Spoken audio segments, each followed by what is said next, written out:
Do B bar chords have you swearing at your music sheet?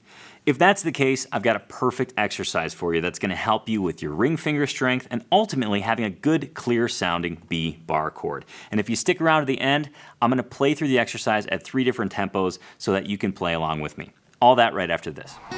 This acoustic guitar quick win is brought to you by Tony'sAcousticChallenge.com.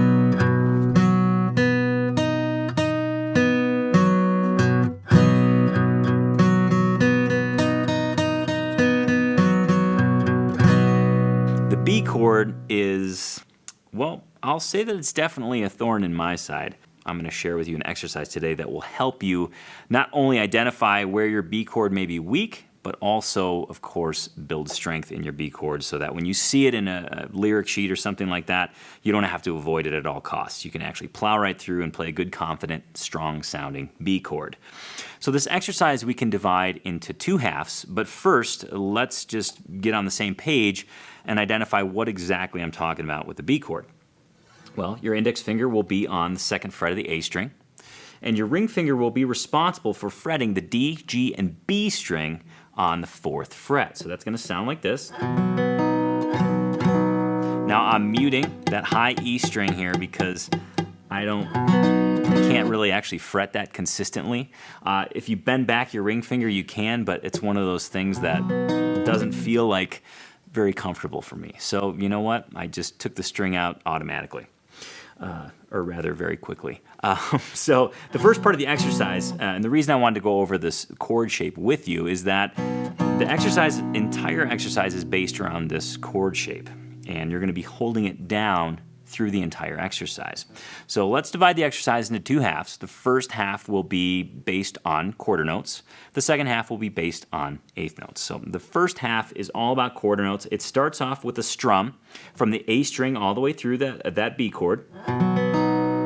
And then we're going to go through each string and do a downstroke on the quarter note. Starting on the A, going to the D, the G, the B, doubling up on the B, back to the G, the D, and the A, and then finishing it off with the strum. Okay, so it's going to sound like this. 1, 2, 3, 4, 1, 2, 3, 4, 1. Now after we do that second strum, we're going to do the same thing, but instead of just doing a downstroke on each string, we're going to do a down and an up. So essentially we'll be playing eighth notes on each string. So it'll be a down and up on the A string, down and up on the D, G, B, B, G, D, A, and then finish that up with a strum. So if I was to play along, if I was to count through the whole thing, and I'll go pretty slow here, it would sound like this. 1, 2, 3, 4, 1, 2, 3, 4, 1, 2, and 3, and 4, and 1, and 2, and 3, and 4, and 1. Things got a little hairy there towards the end, no pun intended. But here's the deal with this exercise. It's a difficult exercise. You're going to feel your hand kind of start to tighten up, but I want you to know the exercise is for building strength. And it's for building stamina so that you can hold this chord down and actually feel confident that it will always sound good. That being the case, as I mentioned at the very beginning, this is a great exercise to judge where you're currently at with your B chord. And if you feel like it's not very consistent, just take the first half of this exercise, the quarter note part, and focus on that until it sounds good, and then add the eighth note part in. But ideally, you'd play this one start to finish because it truly tests your stamina, and of course, if you can maintain that clarity, if you can maintain good tone throughout the entire exercise, your B chord is fit as a fiddle, as they say. So take this one slow. We're going to start at 60 beats per minute, move to 80, and then 100 beats per minute. And it's not about playing fast, it's about playing clear notes and maintaining a good, solid sounding chord.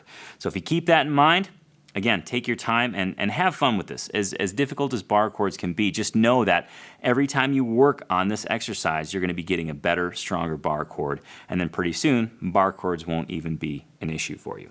So I wish you luck with your B chord, and may the force, as they say, be with you. I hope you really dug this lesson, and if it helped you out, please let me know by leaving a comment below. And of course, if I forgot anything that would help your fellow guitar players out, you can put that below as well.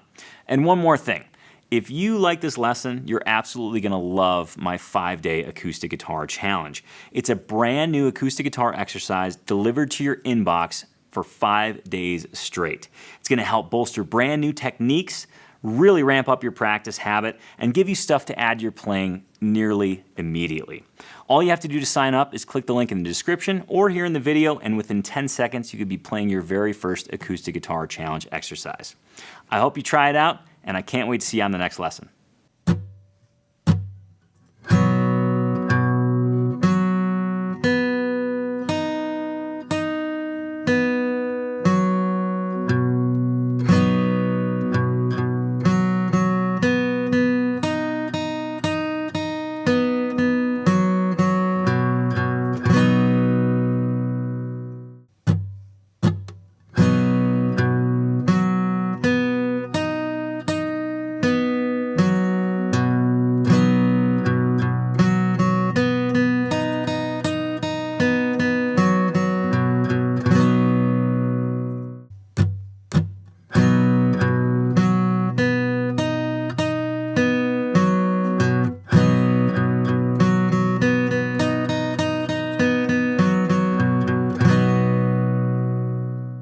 If you like this lesson, you're absolutely going to love my 5-day acoustic guitar challenge. It's a brand new acoustic guitar exercise delivered to your inbox for 5 days straight.